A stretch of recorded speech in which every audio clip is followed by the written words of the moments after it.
palavra dele, né? Eu gostaria de convidá-los para abrir no livro de Salmos,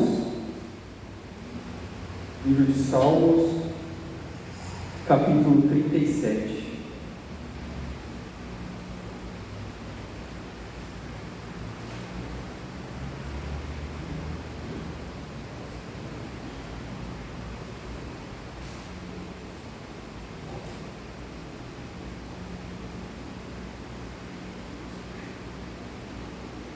Salmos 37, amém? Vamos estar lendo a partir do versículo 3, versículo 3 até o 7. Salmos 37, 3. Confia no Senhor e faça o bem, habite na terra e alimente-se da verdade. Agrade no Senhor e Ele satisfará os desejos do seu coração. Entrega o seu caminho ao Senhor, confia nele e o mais Ele fará. Fará com que a sua justiça sobressaia como a luz e que o seu direito brilhe como o sol ao meio-dia. Descanse no Senhor, espere nele. Não se irrite por causa daquele que prospera em seu caminho, por causa do que realiza os seus maus desígnios. Amém?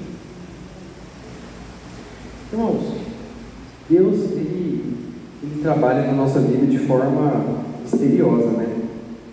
Eu queria, antes de estar compartilhando um estudo aqui com os irmãos, eu estava falando um testemunho. Na segunda-feira passada, a gente teve uma confraternização da equipe de louvor, e saindo de lá eu fui para casa. Chegando em casa, eu comecei ali, quando eu fui dormir, comecei a sentir muita dor na região aqui do abdômen, e essa dor foi indo para as costas. E daí eu não conseguia dormir à noite, fiquei revirando na cama, com muita dor. Daí lá pelas 2 horas da manhã, eu não tinha dormido nada, comecei a vomitar de tanta dor que eu estava sentindo. Estava com uma cólica aqui renal. Minha esposa acordou, me deu remédio, mas vomitei todo o remédio. Daí eu falei, ela falou, vai para o hospital. E fui. Cheguei lá, eram umas 2h30, 2h40 da manhã, passei pela triagem, o médico viu, relatei para ele o que eu estava sentindo, ele falou, isso aí deve ser cálculo renal, vamos fazer uma tomografia, fazer uns exames de sangue aí e exame de urina. Fiz os exames tudo, saiu o resultado da tomografia, já era quase amanhecendo o dia. Ele falou, eu vi o resultado aqui da tomografia, você vai ter que esperar o urologista de manhã. Então fica ainda de observação, estava tomando medicamento na veia. E daí amanheceu o dia, demorou um pouquinho, o urologista chegou, foi lá, se apresentou, falou, sou urologista, eu vou ver o seu caso aqui. Quando ele pegou assim o resultado do exame, falou, Rodrigo, internação e cirurgia. Eita Deus. Parece que eu fiquei meio assustado, né? Porque eu não esperava uma notícia dessa. E daí ele falou, eu nunca tinha sido internado, nunca passei por nenhum procedimento cirúrgico. E daí ele falou, vamos ver se tem vaga no centro cirúrgico. Fiquei na observação, já pedi para ver um quarto para você subir para o apartamento e vamos ver se tem vaga. Tentou vaga de manhã, o centro cirúrgico lá já lotado. Tentou à tarde, não conseguiu. Falou, Rodrigo, não conseguiu 7 horas da noite. Você vai ter que ficar aí em observação, daqui a pouco você sobe para o quarto, 7 horas eu volto, a gente faz cirurgia. Aí tá. Eu estava lá, já tinha sido perto da hora do almoço, né? Chamei a enfermeira e falei, eu tô com sede, eu bebi um copo d'água. Ela falou, não, você está de jejum até a cirurgia. Eu falei para ela, mas eu já não tomei café, não almocei, vomitei a janta, eu vou desfalecer aqui. Ela falou, não, você tem que esperar até as 7 horas. Daí nisso subi para o quarto, a Luana chegou lá, ficou um pouco lá comigo. E assim, irmãos, eu não sei quem já passou por algum procedimento cirúrgico, não é uma coisa agradável, né? Não é uma coisa tranquila. você fica ali com receio. Eu mesmo, conforme falei com vocês, nunca tinha sido internado. Quanto mais passar por uma cirurgia, fiquei ali com medo, orando bastante. Daí às 19 horas, isso eu já estava no quarto, né? 19 horas, o pessoal chegou lá para me pegar, falou: o doutor chegou, a sala já está pronta, vamos lá. Me levou lá para a sala cirúrgica, né? E chegou lá, começou a conversar comigo, falou: a gente vai fazer uma sedação, vai ser anestesia local, assim. Quando ele começou a falar assim, eu fechei o olho. Quando eu abri, eu já estava no pós-operatório. Foi quase um arrebatamento, eu abrir e fechar de olhos, né? Eu fechei o olho, abri, já estava em outro lugar, né? Eu falei: peraí, deixa eu ver onde que eu estou, ver se eu estou na glória.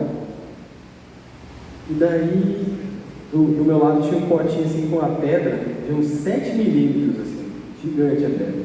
Depois eu até vi o exame, a pedra estava mais dura que osso humano. Então, realmente não teria nem como expelir aquela pedra, teria que ser retirado por um procedimento cirúrgico, né? E daí, assim, agora assim, eu sou muito grato a Deus por tudo isso, né? Eu estou me cuidando mais, estou tomando água, estou me policiando de hora em hora, eu apito o celular aqui, eu tomo água, incentivo os irmãos a tomar bastante água, porque essa dor não é fácil não. Dizem que é semelhante à dor de um parto. Eu não sei porque nós homens nunca vamos sentir a dor de um parto, mas se isso é o que é próximo à dor do parto, eu já considero cada mulher que faz um parto uma mulher guerreira. E daí, irmãos, por que eu falei tudo isso para vocês, né? Porque hoje eu queria trazer aqui uma mensagem para falando da vontade de Deus.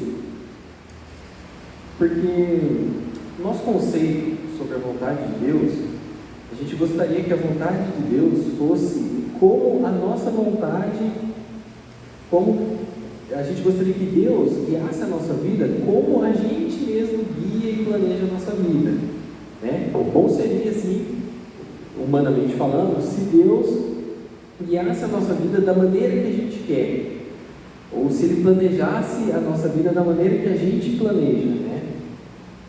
Só que não é assim que acontece, né? Um dos métodos preferidos de Deus é a surpresa. Como esse caso aí, não esperava nada. Quando o médico falou: você vai fazer cirurgia, meu olho deve ter arregalado desse tamanho. Eu falei: caramba, mas sério mesmo? Não, vai fazer. Então assim, a surpresa, e quando a gente vê que Deus ele age através de surpresa, e a gente começa a ler a Bíblia, a gente entende que essas surpresas de Deus, elas nem, na maioria das vezes, elas não são a exceção, elas passam a ser a regra, né? Tem um versículo, tem uma frase que eu sempre repito para mim mesmo, que é assim: bom seria se a minha vontade fosse a mesma vontade de Deus. Bom seria se a minha vontade e a vontade de Deus se convergissem nesse dia. Mas se não for esse caso, eu peço que a vontade de Deus prevaleça. No domingo passado, a gente teve o culto dos jovens aqui. O irmão Victor estava falando uma palavra assim que tocou no coração de muita gente, tocou no meu também. Que assim, eu estou nesse final de ano envolvido em muito trabalho, fechamento de orçamento, planejamento do ano que vem, muita reunião, muita pressão. Não estava ali focado no trabalho. Hoje mesmo eu cheguei atrasado no culto porque estava trabalhando, cheguei do serviço direto para cá. Minha esposa trouxe só a camiseta para eu não estar aqui de uniforme, mas eu estava ali focado no trabalho e tal, e de repente toda essa parada que teve na minha vida, eu consegui dar uma descansada, consegui dar uma relaxada, fiquei um tempo lá no hospital, fiquei um tempo em casa. Então isso fez bem para mim, porque eu estava me sentindo fadigado, estava me sentindo esgotado. E foi justamente isso que a palavra do Victor falou, né? Que às vezes Deus ele dá uma sacudida na nossa vida ali, Ele faz a gente parar de uma certa forma, ou a gente mudar a nossa rota, mudar a nossa direção. Quem sabe poderia estar acontecido algo pior na minha vida se eu não tivesse tido essa parada, ou não tivesse tido esse momento de ir no hospital e investigar isso aí. Poderia acontecer alguma coisa pior, de repente essa pedra entrasse no canal, trancasse tudo e eu tivesse que ir às pressas para a cirurgia, né? Então, muitas das vezes a gente não entende o que Deus quer para a nossa vida. Muitas vezes a gente reclama, a gente murmura. Só que a gente não entende que Deus está querendo ensinar algo para a gente. Ainda lembrando da palavra do domingo, quando o Victor falou sobre Jonas, Deus ele chegou em Jonas sem nenhum rodeio, sem nenhuma preparação, falou: Jonas, você vai pregar lá em Nínive. Arruma suas coisas aí, vai para lá, você vai pregar lá. Daí, num primeiro momento ali, imagino que Jonas deve ter falado: puxa, mas aquela cidade lá cheia de pecador, né?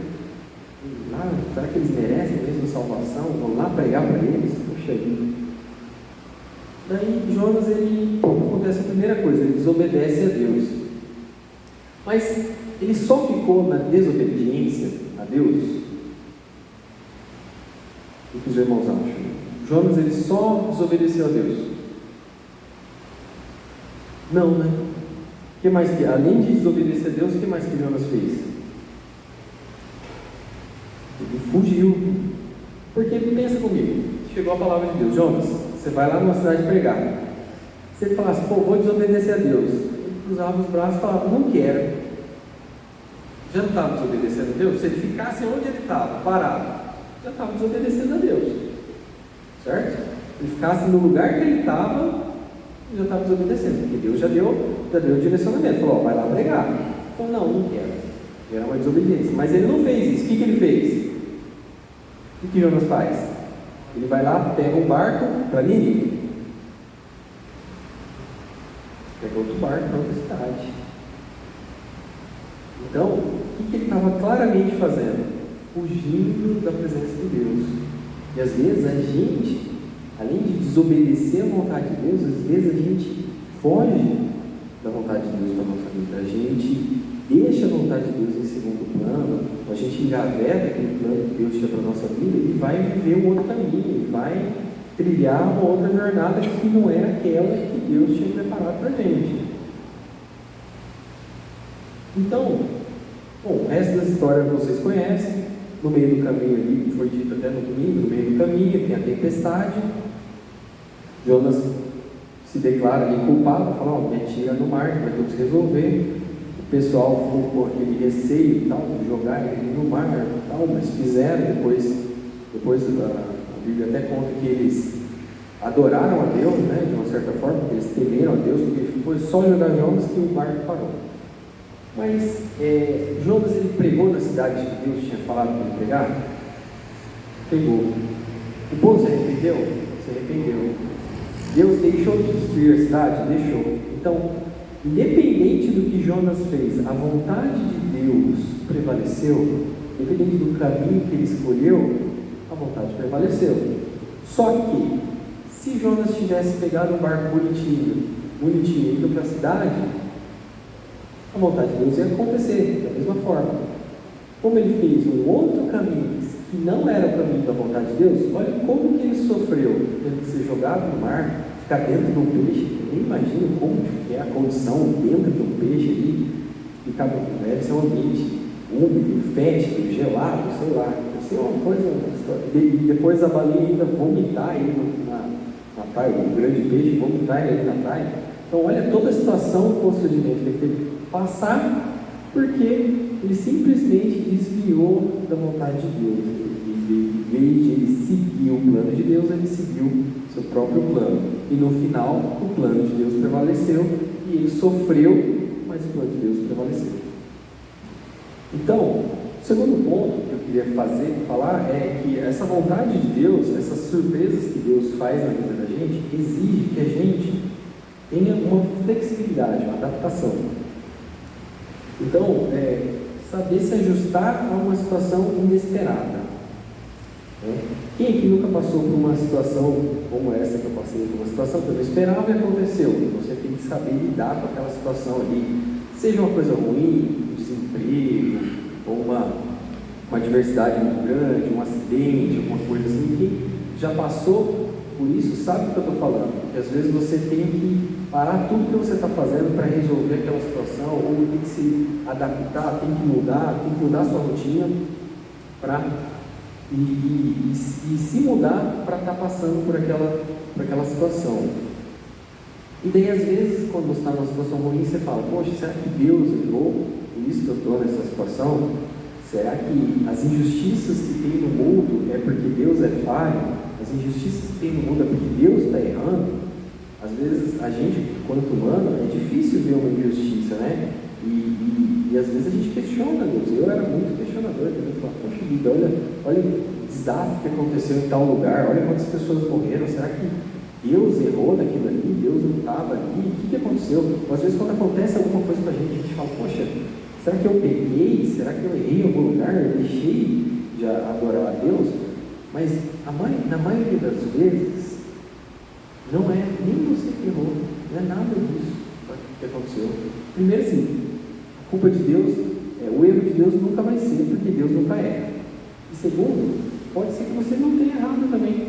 Pode ser que tudo isso que você está passando, ou que você já passou, seja simplesmente porque Deus quer fazer algo na sua vida. Deus quer te colocar em um processo para você aprimorar algo na sua vida, para você fortalecer a sua fidelidade com Ele, para você aprender a estar mais forte diante de uma situação que lá na frente a situação pode se repetir na sua vida e você ter força suficiente para passar, ou situações piores podem vir e você já passou por tantas situações ruins que você já está calejado ali, vamos assim dizer de uma certa forma, já está mais agarrado em Deus, e você consegue passar por essa situação mais tranquilamente, confiando mais em Deus. Por exemplo, quando a gente lembra da história de José, do Egito, José ainda criança e seus irmãos se iraram com ele, ficaram bravos com ele, falando, vamos matar esse menino. Mas José, ele cometeu um erro, ele errou, ele pecou, alguma coisa que ele fez ali de errado para os seus irmãos querendo matar ele? Não, foi simplesmente a raiva que estava no coração dos irmãos ali. Jogaram ele numa cova e daí de repente falaram, vamos matar ele. E vocês percebem que naquele momento, no momento oportuno, que os irmãos estavam atentando contra a vida dele, iam matar ele, eis que aparece o quê? Uma caravana passando de longe.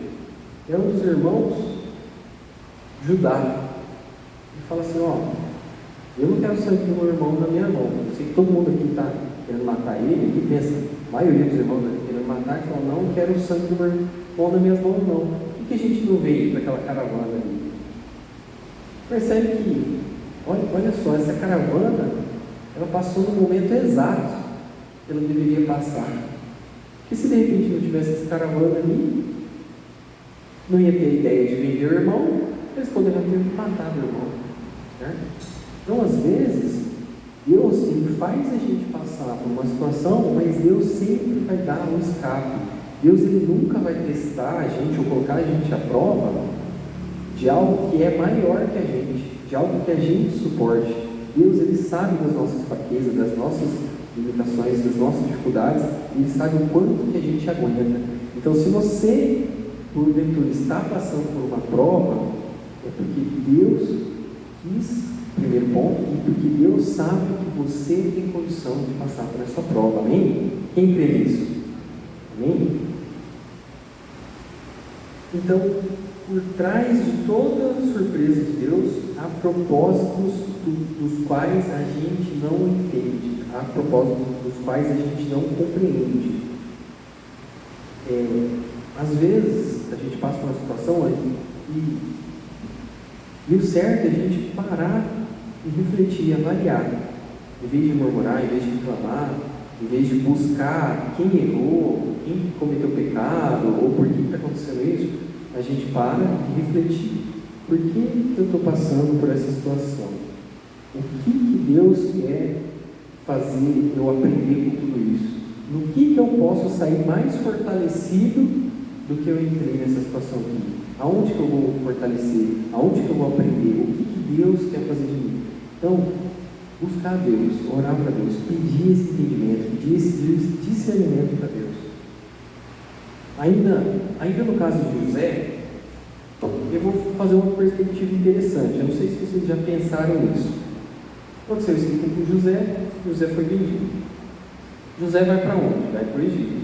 Depois acontecem várias situações, até que ele chega a ser um líder do Egito, ele chega a ser governador do Egito. Então ele passou por toda uma trajetória, foi preso, foi acusado injustamente, sofreu várias injustiças, e no final ele virou governador do Egito. O que aconteceu naquela época ali, naquela região? Quando ele virou governador, ele se vendou ali para o faraó, através de um sonho que o faraó teve, e teria uma grande seca, teriam 7 anos de fartura e 7 anos de seca. O faraó falou: não, então você vai acumular, você vai ser responsável pelos celeiros, vai acumular cereais aí durante 7 anos para a gente suportar os 7 anos de seca. Quando acontece os 7 anos de seca, o que acontece com todos os outros povos que estavam naquela região? Eles têm que se deslocar e têm que ir até o Egito para comprar mantimentos. Porque o Egito era o único que tinha, o único que tinha se preparado. E o Egito podia vender ao preço que ele quisesse, como ele podia não vender. Ele podia fazer o que ele quisesse. Eu não quero vender para esse povo, eu vou vender a mais para aquele povo, e eu sou o único detentor do recurso aqui que está todo mundo precisando. E daí, vem a família de José, acontece todo aquele movimento ali com José com seus irmãos, até que ele se revela para seus irmãos e tal. E ele chega no faraó e fala: essa aqui é minha família. Ele fala: não, pô, traz isso aqui, traz isso junto aqui, para viver no meio de nós e tal, sua família, sou governador daqui. Então, olha, dessa perspectiva, será que Deus fez tudo isso acontecer na vida de José, para José chegar onde ele estava, porque Deus queria salvar a família dele da seca que ia vir? Vocês pararam já para pensar nessa perspectiva? Será que Deus já não preparou tudo? Falou: olha, vai vir essa grande seca de qualquer jeito, vai afligir esse povo, mas eu vou proteger o meu povo. Como que eu vou proteger ele? Vou levar ele para uma terra que tem recursos. Essa terra pode ser o Egito, é uma terra grande, que tem capacidade de juntar ali por 7 anos, capacidade de construir celeiros para juntar os cereais. Então ali é um lugar que não vai faltar. Mas eu preciso colocar alguém lá para ter algum governador ou um político. Então vamos fazer isso na vida de José. Então ele passou pelo que ele passou, sofreu o que ele sofreu para estar onde Deus queria que ele estivesse, porque talvez o propósito de Deus seja esse: salvar todo aquele povo através da vida de um homem.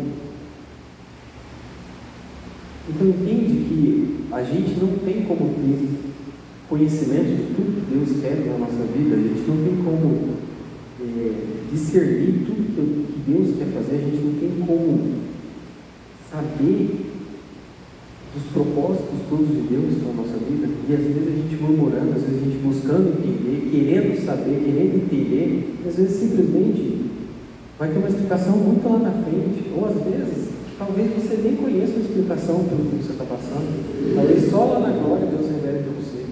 Então, é melhor às vezes a gente parar de ficar procurando o erro, procurando o defeito, procurando aonde você errou, e você ir correndo até a vontade de Deus, procurar saber o que Deus quer te ensinar na situação que você está.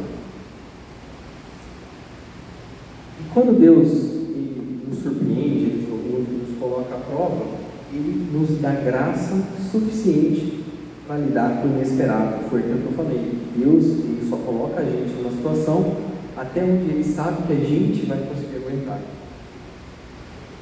Então, o certo é a gente descansar em Deus.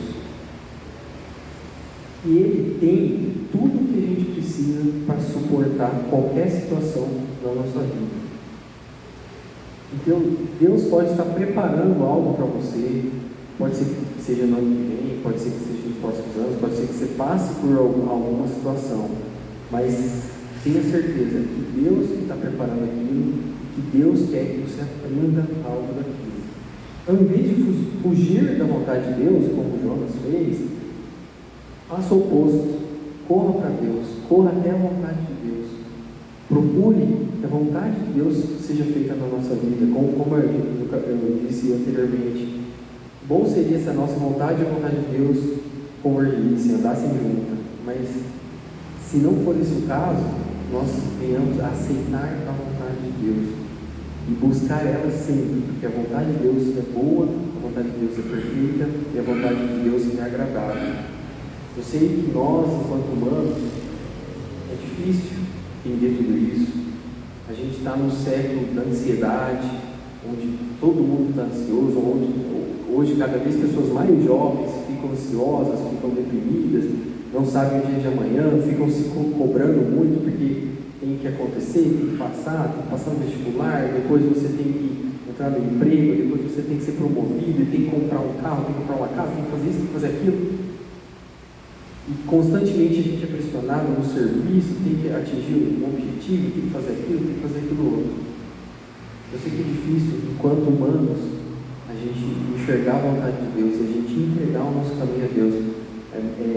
A gente sempre quer ter tudo na palma da mão, a gente quer sempre ter tudo planejado, tudo rascunhado, tudo calculado. Quer que faça a nossa vontade na nossa vida, nosso plano, nosso caminho. Mas como eu disse anteriormente, a vontade de Deus, o caminho de Deus, Ele não está planejando igual a gente planeja, Ele não está pensando igual a gente pensa. Ele é Deus, Ele pensa de forma que a gente não vai saber decifrar, que a gente não vai entender. Então que a gente possa, independente de como está o cenário ao redor, ano que vem tem um novo governo, não tem uma nova política, a gente não sabe o que vai acontecer no Brasil, mas que a gente possa pensar que tudo isso, Deus quer extrair algo da gente, de tudo isso, que Deus quer nos ensinar alguma coisa, que Deus quer que a gente seja fortalecido em alguma área. Então é nisso que a gente tem que pensar. O que Deus quer de mim nessa provação? O que Deus quer me ensinar nessa provação? Que a gente possa, que o versículo que a gente leu aqui, entregar o nosso caminho ao Senhor. Entrega o teu caminho ao Senhor. Confia nele. E tudo Ele fará. Amém? Irmãos, eu vou convidar vocês para a gente fazer uma oração. Eu sei que eu fui até meio rápido, mas é isso que eu estava proposto para trazer aqui para vocês. Espero que vocês saiam daqui pensando um pouco, refletindo nesse Salmo 37, pensando sobre a vontade de Deus na nossa vida, sobre a entrega do caminho, sobre a gente entregar e confiar. Não basta só entregar, confiar e ter certeza que tudo Ele vai fazer na nossa vida. Amém? Vou convidar os irmãos para ficar em pé. A gente vai fazer uma oração antes de eu estar passando a palavra de volta para o pastor. Senhor, nosso Deus, nosso Pai, graças te damos, Senhor, pela sua oportunidade de estarmos aqui na sua casa para louvar, agradecer o seu nome, Senhor, sem impedimento algum, Pai, sem nenhum constrangimento. Nós nos reunimos aqui neste local, Senhor, e prestamos o nosso culto a Ti, Pai. Queremos elevar nossas orações, Pai, e orar por cada família aqui representada, por cada lar aqui, Senhor, orar pela sua igreja, Senhor. Que nós possamos entender em nossos corações a sua vontade, que nós possamos aceitar a sua vontade, Pai. Que possamos ter em mente que a sua vontade é boa, que ela é perfeita e que ela é agradável e que ela é melhor que a nossa própria vontade, Pai. Nos capacita, nos fortalece, Senhor. Fica conosco, Senhor, para atravessar todas as adversidades, todas as provações, todas as lutas, Pai. Fica conosco, nos fortalece e nos ensina, Pai. Nos ensina a suportar cada provação, Senhor. Essa é a nossa oração, em nome do seu Filho amado Jesus, que vive e que reina. Amém.